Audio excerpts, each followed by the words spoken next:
ദുനിയാവിൽ നല്ല മരണം എന്നതിന്റെ ഉദ്ദേശം പെട്ടെന്ന് മരിക്കുക, അതല്ലെങ്കിൽ 10,000-കണക്കിന് ആൾക്കാർ മയ്യത്ത് നിസ്കരിക്കാൻ ഉണ്ടാവുക, എല്ലാ മുറാദുകളും ആഗ്രഹങ്ങളും പൂർത്തീകരിച്ച് മരിക്കുക എന്നതാണെന്ന് ചിലർ തെറ്റിദ്ധരിച്ചിട്ടുണ്ട്.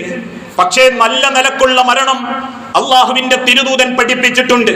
3 കാര്യങ്ങൾ ആരുടെ ജീവിതത്തിൽ അവർ ചെയ്തു പോകുന്നോ അവർക്ക് നല്ല മരണം അള്ളാഹു വാഗ്ദാനം ചെയ്തിട്ടില്ല. മഹാനായ റസൂലുള്ളാഹി സ്വല്ലല്ലാഹു അലൈഹി വസല്ലം പറഞ്ഞു, മൻ ഫാറക റൂഹു ജസദഹു, അഥവാ അവന്റെ ആത്മാവ് അവന്റെ ശരീരത്തിൽ നിന്നും വേർപിരിയുന്ന സമയം, വഹുവ ബരീഉം മിൻ സലാസ, 3 കാര്യങ്ങളിൽ അവൻ സുരക്ഷിതനാണെങ്കിൽ, 3 കാര്യങ്ങളിൽ അവൻ സുരക്ഷിതനാണെങ്കിൽ ദഖലൽ ജന്ന, അവൻ അല്ലാഹുവിന്റെ സ്വർഗ്ഗത്തിൽ പ്രവേശിക്കും. അഥവാ ശരീരത്തിൽ നിന്നും ആത്മാവ് റബ്ബ് കൊണ്ടുപോകുമ്പോ മരിക്കുന്ന സമയത്ത് 3 കാര്യങ്ങളിൽ നിന്ന് അവൻ സുരക്ഷിതനാണെങ്കിൽ അല്ലാഹു വാഗ്ദാനം ചെയ്യുന്നു, നിങ്ങൾക്ക് അല്ലാഹു സ്വർഗം നൽകുമെന്ന്. സഹാബത്ത് ചോദിച്ചു, തിരുദൂതരെ, ഏതാണ് ആ 3 കാര്യങ്ങൾ? ആ കാര്യങ്ങളിൽ നിന്ന് ഞങ്ങൾ സുരക്ഷിതരാവണം. ഏതൊക്കെയാണ് ആ 3 കാര്യം? അള്ളാഹുവിന്റെ തിരുദൂതൻ മഹാനായ റസൂലുള്ളാഹി സ്വല്ലല്ലാഹു അലൈഹി വസല്ലം എണ്ണി. 1, അൽ കിബ്ർ, അഹങ്കാരം ഉണ്ടാകരുത്. മനസ്സിന്റെ ഉള്ളിൽ മിസ്കാല ദർറത്തിൻ മിനൽ, ഒരു അണുമണി തൂക്കം, ഒരു കടുകുമണിയുടെ ഒരു അംശം പോലും അഹങ്കാരം നിങ്ങൾക്കുണ്ടാകാൻ പാടില്ല. സഹാബത്ത് ചോദിച്ചു, തിരുദൂതരെ, മൽ കിബ്ർ, എന്താണ് ഈ അഹങ്കാരം എന്ന് പറഞ്ഞാൽ? അൽ കിബ്റു ബത്തറുൽ ഹഖ്, സത്യത്തെ നിരാകരിക്കല. അല്ലാഹുവിന്റെ ഖുർആനിലും സുന്നത്തിലും പരിചയപ്പെടുത്തപ്പെട്ട വിഷയത്തോട് ഒരു ധിക്കാര മനോഭാവം, അഥവാ സത്യത്തെ നിരാകരിച്ചു കളയല. വഗംതുന്നാസ്, ജനങ്ങളെ ചെറുതായിട്ട് കൊച്ചായിട്ട് കാണുകയും ചെയ്യുക. ഏതൊക്കെ വിഷയത്തിൽ അഹങ്കാരം ഉണ്ടാകും? അൽ ഇൽമ്, അറിവിന്റെ വിഷയത്തിൽ അഹങ്കാരം ഉണ്ടാകും. പണ്ഡിതന്മാരായ ചിലർക്ക് ഞാൻ ഭയങ്കര അറിവുള്ളവനാ, ഞാൻ പാണ്ഡിത്യമുള്ളവരാ, ഞാൻ അതുകൊണ്ട് ഈ ലോകത്തിന്റെ മുഫ്തിയ എന്നൊക്കെ വ്യാഖ്യാനിച്ച് ചിലർ വരും. വൽ ജഹൽ, അജ്ഞതയിലും ചിലർ അഹങ്കാരം കാണിക്കും. 5 നയാ പൈസക്ക് വിവരല്ലെങ്കിലും അത് സമ്മതിച്ചരൂല. ആ വിവരക്കേട് അങ്ങനെ പറയും, വിവരക്കേട് ന്യായീകരിക്കും, വിവരക്കേടിന്റെ പേരിൽ അഹങ്കരിക്കും. പക്ഷെ അവനറിയില്ല ഞാനൊരു വിവരക്കെട്ടവനാണ് എന്ന്. അതോടൊപ്പം തന്നെ അൽ ഹസബ്, തറവാടിന്റെ പേരിൽ ചിലർ അഹങ്കരിക്കും. വൻ നസബ്, കുലത്തിന്റെ പേരിൽ, വാപ്പ പാരമ്പര്യത്തിന്റെ പേരിൽ, ഉമ്മ പാരമ്പര്യത്തിന്റെ പേരിൽ ചിലർ അഹങ്കരിക്കും. വൽമാൽ, പണത്തിന്റെ പേരിൽ ചിലർ അഹങ്കരിക്കും. വഅത്ബാഅ്, പിന്തുടരുന്ന നേതാക്കന്മാരിൽ ചിലർ തന്റെ അനുയായികളുടെ പേരിൽ അഹങ്കാരം കാണിക്കും. ഇതൊക്കെ മനുഷ്യരുടെ ജീവിതത്തിൽ സംഭവിക്കുന്നതാണ്. അൽ കിബ്റു ബത്തറുൽ ഹഖ്, കിബ്റിന്റെ 1ാമത്തെ നിർവചനം സത്യത്തെ നിരാകരിക്കല. ആലോചിച്ചു നോക്കൂ, അഹങ്കാരം കൊണ്ടല്ലേ ഇസ്ലാമിന്റെ പല കാര്യങ്ങളും നമ്മൾ ധിക്കരിക്കുന്നത്? ഉദാഹരണമായി, കല്യാണത്തിൽ ഇസ്ലാം പഠിപ്പിച്ചതെന്താ? ഒരു പെൺകുട്ടിയെ ഒരാണ് കണ്ടിഷ്ടപ്പെട്ടിട്ടുണ്ടെങ്കിൽ അവൾക്ക് എന്തെങ്കിലും ചെറിയ ഹദിയ കൊടുക്കാം, ഇഷ്ടപ്പെട്ടതിന്റെ സന്തോഷമായി. അതിന്റെ അർത്ഥത്തിലായിരുന്നു മുൻകാലഘട്ടത്തിൽ ആ പെണ്ണിന് മാത്രം കണ്ടിഷ്ടപ്പെട്ടു പോകുന്ന ചില ആളുകൾ മധുരം കൊടുത്തിരുന്നത്. അള്ളാന്റെ റസൂലിന്റെ കാലഘട്ടത്തിൽ അതിന് അനുവാദവും കൊടുത്തിട്ടുണ്ട്. പക്ഷേ കാലങ്ങൾക്കിപ്പുറം എന്തൊക്കെ കാര്യങ്ങൾ അഹങ്കാരം കൊണ്ട് കൂട്ടിച്ചേർത്തു. നിക്കാഹ് തീരുമാനിച്ച പെണ്ണിന്റെ വീട്ടിലേക്ക് 10-50 ആളുകൾ താലപ്പൊലിയുമായിട്ടുള്ള യാത്ര. അതിൽ ഗോൾഡ് ഉണ്ട്, അതിൽ വജ്രമുണ്ട്, അതിൽ മുട്ടായിപ്പട്ടികളുണ്ട്, അതിൽ ഡ്രസ്സുകളുണ്ട്. എന്നിട്ട് അതിന്റെ പേരിൽ ഒരു ആഘോഷരാവും, വ്യത്യസ്തമായ വെറൈറ്റികളായ ചില രീതികളും. എന്തുകൊണ്ടാ? അഹങ്കാരം കൊണ്ട്. ഇസ്ലാം പഠിപ്പിച്ച നിയമം അവർക്ക് മാത്രം കൊടുക്കുക എന്ന്. കാലക്രമേണ അത് ഇസ്ലാമിന്റെ ഭാഗമാകും. അങ്ങനെയാ ഇസ്ലാമിലേക്ക് പലതും കയറി വന്നതും. മുൻകാലഘട്ടത്തിലെ ചില രക്ഷിതാക്കൾ മക്കളെ കെട്ടിച്ചു വിടുമ്പോ അവനവന്റെ തറവാടിന്റെ വലുപ്പത്തിനും പൈസന്റെ ഹുങ്കിനും അനുസരിച്ച് സ്ത്രീധനമായി, അതല്ലെങ്കിൽ പെണ്ണിന്റെ ശരീരത്തിൽ ആഭരണങ്ങൾ കയറ്റി 100-150 പവൻ കയറ്റിയപ്പോ പിന്നെ കയറി വരുന്ന പല ചെറുപ്പക്കാർക്കും തോന്നി ഒരു 50എങ്കിലും കിട്ടിയാലേ കെട്ടൂന്ന്. അതിന്റെ പേരിൽ എത്ര പാവപ്പെട്ട മാതാപിതാക്കൾ ആത്മഹത്യ ചെയ്തു, എത്രയെത്ര കുടുംബത്തിലെ പെൺമക്കൾ കണ്ണുനീര് കുടിച്ചു.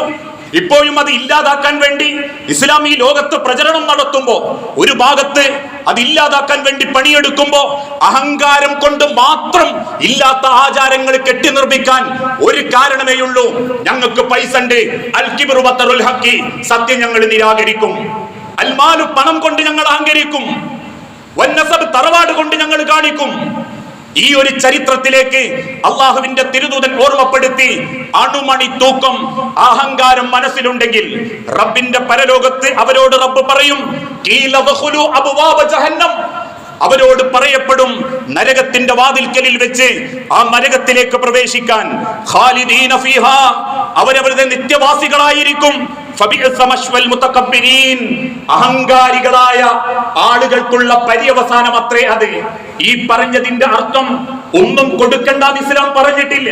ആ പെൺകുട്ടിക്കും കുടുംബത്തിനും എന്തെങ്കിലും ഒന്ന് ചെറുത് കൊടുക്കാം ഹദിയയായിട്ട്, അല്ലാതെ മുട്ടായിപ്പെട്ടിയിലും കൊടുക്കുന്ന ഓർണമെന്റ്സിലും അഹങ്കാരം കാണിക്കാനുള്ള വേദി അല്ലാതെ അത് ഇസ്ലാം പഠിപ്പിച്ചിട്ടില്ല.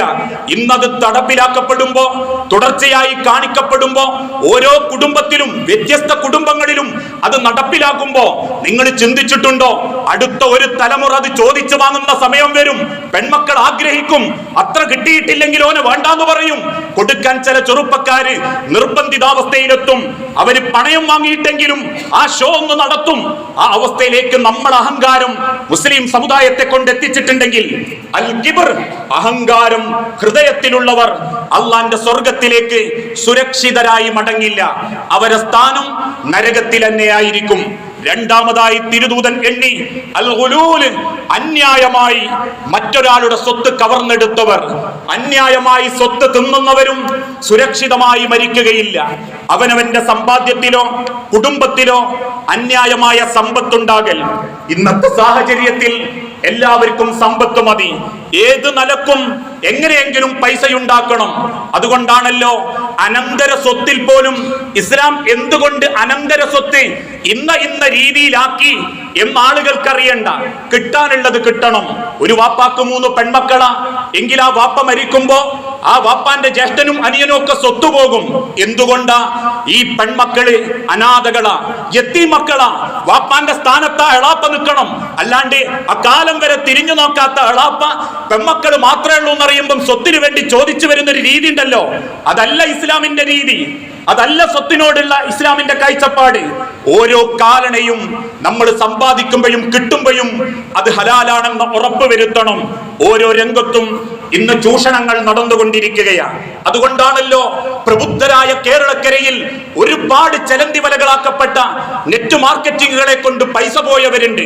ക്യൂനെറ്റുകളായും ആൻവേകളായും MLM-കളായും വ്യത്യസ്ത രീതിയിൽ പ്രൊഡക്റ്റുകളുടെ ഉൽപാദനം വിതരണം ചെയ്യപ്പെടുന്ന രീതിയിൽ പോലും നിങ്ങളെ വലത് 2, ഇടത് 2, അവര് 4, മറ്റവര് 4, പിന്നെ 8 നിന്റെ അക്കൗണ്ടിലേക്ക് അവര് വാങ്ങിയാലും നിനക്ക് നിന്റെ അക്കൗണ്ടിലേക്ക് പണം.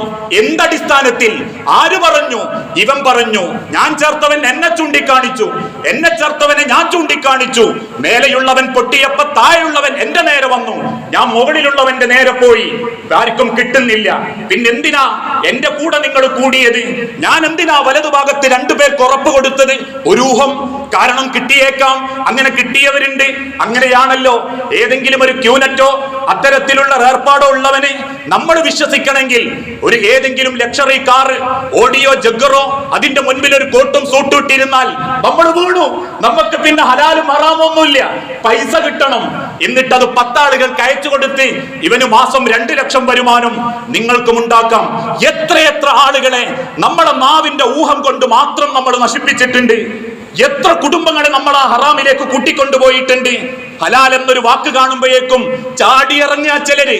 പിന്നെ ഒരാളോടും ചോദ്യമല്ല, ആരാ ഹലാൽ എന്ന് പറഞ്ഞ് അതിന്റെ ആൾക്കാര്. അതുകൊണ്ടാണല്ലോ നമ്മളെ തൊട്ടടുത്ത് പോലും ഒരു പെണ്ണു വന്ന് 300 കോടിയിലധികം തട്ടിക്കൊണ്ടുപോയപ്പോ ഹലാൽ എന്ന വാക്ക് അവളും പറഞ്ഞു. അത് ഹലാലാണോ അല്ലേ എന്ന് നിക്ഷേപിക്കുന്ന ഒരാളും ഒരു മതമറിഞ്ഞ ആളുടെ അടുത്ത് പോയി പഠിച്ചിട്ടില്ല. എന്തേ കാരണം? അങ്ങനെ അറിഞ്ഞ അത് മുടങ്ങിയാ പിന്നെ എന്റെ ലാഭം കുറയും, പിന്നെ ഇടാൻ ചിലപ്പം സമ്മതിച്ചോണമെന്നില്ല. പിന്നെ ഹലാൽ എന്ന് ആര് പറഞ്ഞു? നിക്ഷേപിക്കാൻ വേണ്ടി പ്രേരിപ്പിച്ചവര് പറഞ്ഞു. അവര് നമ്മളെ നന്നാക്കാൻ മെനക്കെടൂ. ഞാനൊരു ഉദ്യോഗസ്ഥനോ അല്ലെങ്കിൽ ഒരു സ്ഥാപനം തുടങ്ങുന്നവനോ ആണെങ്കിൽ എന്റെ ഷോപ്പിലേക്കോ എന്നെ വിശ്വസിക്കുന്നവരെ നന്നാക്കണം എന്നല്ല, എനിക്ക് നന്നാവണം. ആ നന്നാകലൊക്കെ ഇതിന്റെ നേതാക്കന്മാർ നേതാക്കന്മാര് നടത്തിയിട്ടുണ്ട്. ഇതിന്റെയൊക്കെ തലഭാഗത്തുള്ളവർ. അതുകൊണ്ടാണല്ലോ പ്രബുദ്ധമാക്കപ്പെട്ട കേരളത്തിലെ DGPയെ പോലും പുരാവസ്തു കാണിച്ച് മറ്റൊരു മലയാളിക്ക് പറ്റിക്കാൻ സാധിച്ചിട്ടുണ്ടെങ്കിൽ അവനെ നോക്കി പരിഹസിക്കാനുള്ള ഒരു വകുപ്പ് പോലും നമ്മളിൽ ചിലർക്കില്ല.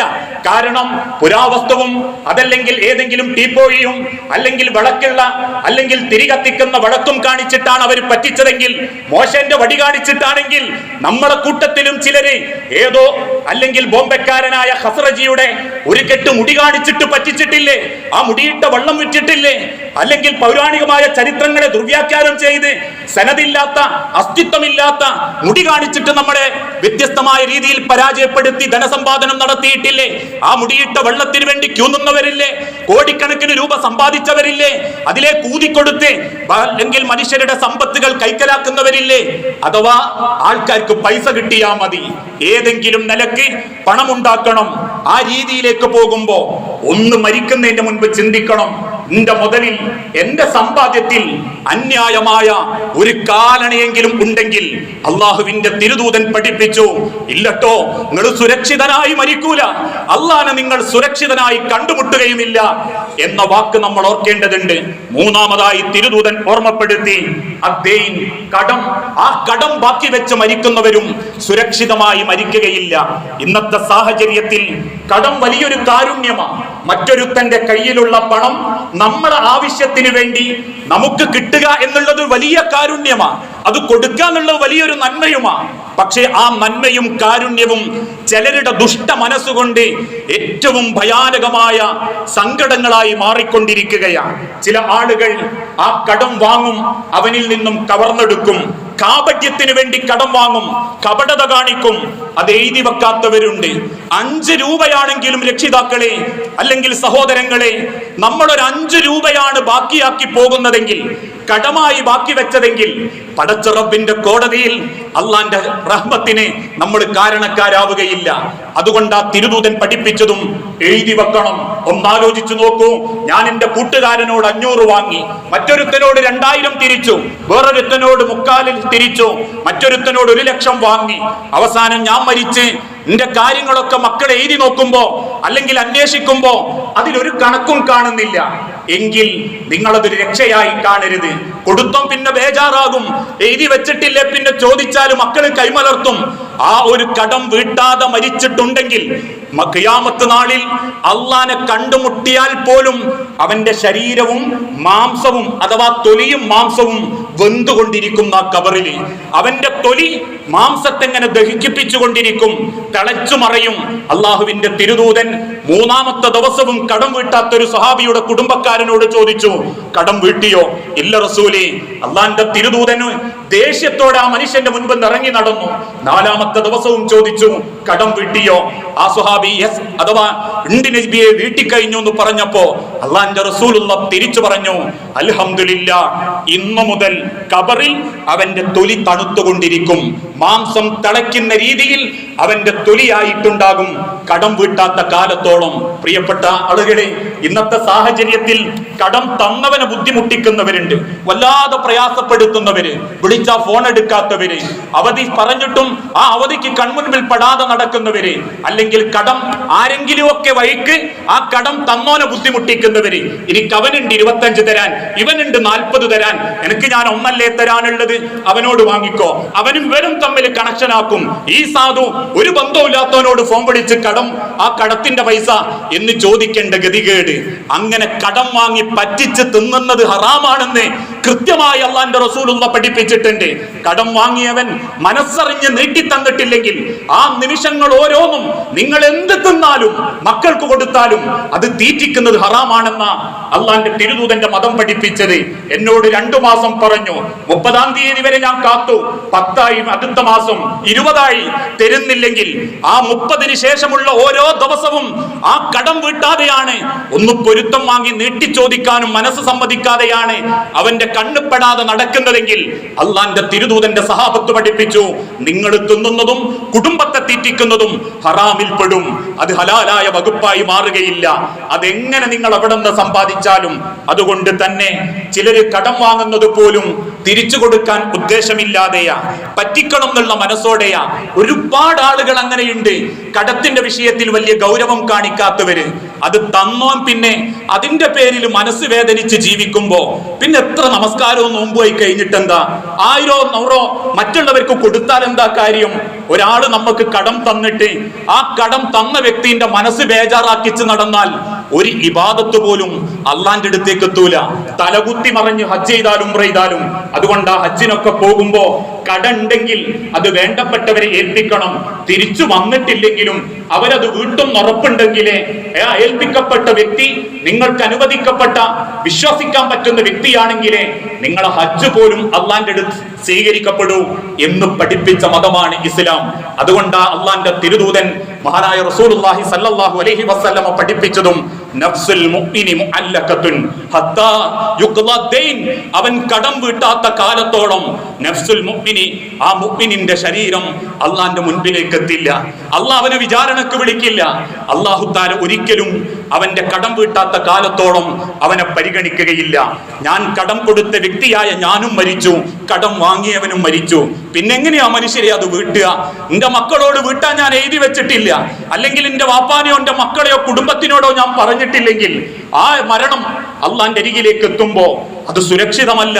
അള്ളാന്റെ പരലോകത്തെ ഒരിക്കലും നിങ്ങൾക്ക് അള്ളാന്റെ സന്തോഷത്തോടെ കണ്ടുമുട്ടാൻ പറ്റില്ല എന്നും ലോകത്തിന്റെ തിരുദൂതൻ ഓർമ്മപ്പെടുത്തി. ഷഹീദായ ശുഹദാക്കൾ പോലും കടബാധ്യതയുള്ളവരാണെങ്കിൽ അവര് പോലും അള്ളാന്റെ സ്വർഗത്തിലെത്തൂലാന്ന്. അള്ളാന്റെ മാർഗത്തിൽ വാളെടുത്ത് യുദ്ധം നടത്തി രക്തം ചിന്തി ഇസ്ലാമിന് വേണ്ടി ഷഹീദായ ഒരു മനുഷ്യന് കടമുണ്ടെങ്കിൽ പോലും അവന്റെ മയ്യത്ത്, അവന്റെ ആത്മാവ് അള്ളാന്റെ അരികിലേക്ക് എത്തില്ല. പടച്ചോനോനെ വിചാരണക്ക് വിളിക്കില്ല. അത്ര ഗൗരവ വിഷയം ഈ 3 കാര്യങ്ങൾ. ഈ ദുനിയാവിൽ നിന്നും റൂഹിൽ തന്റെ ശരീരത്തിൽ നിന്നും വിട്ടുകിടക്കുമ്പോ 3 കാര്യങ്ങളിൽ അവർ സുരക്ഷിതരാണെങ്കിൽ അള്ളാന്റെ റസൂലെ, അള്ളാഹുവിന്റെ പ്രവാചകൻ സാക്ഷി നിൽക്കുന്നു, ദഖലൽ ജന്ന, അവർ അള്ളാന്റെ സ്വർഗത്തിലെത്തും. ഒന്നൽ കിബർ, അഹങ്കാരം ഉണ്ടാകരുത്. 2 വൽ ഗുലൂൽ, ആളുകളുടെ സമ്പാദ്യം അന്യായമായ ഒരു അംശം പോലും നമ്മളെ മുതൽമേൽ ഉണ്ടാകാൻ പാടില്ല. 3-മത്തേത് വദ്ദൈൻ, ആൾക്കാരെ കടം വാങ്ങി പറ്റിക്കുന്ന ഒരു മനസ്സുണ്ടാവരുത്. ഇത് 3ഉം നമ്മുടെ ജീവിതത്തിൽ ഇല്ലെങ്കിൽ മരണം സന്തോഷത്തിലായിരിക്കും. സുരക്ഷിതമായി അള്ളാന്റെ അടുത്തേക്ക് നമുക്ക് മടങ്ങാൻ പറ്റും. അങ്ങനെ ജീവിതത്തെ ചിട്ടപ്പെടുത്തുന്ന യഥാർത്ഥ വിശ്വാസികളിൽ അള്ളാഹു നമ്മളെല്ലാവരെയും ഉൾപ്പെടുത്തി അനുഗ്രഹിക്കുമാറാകട്ടെ.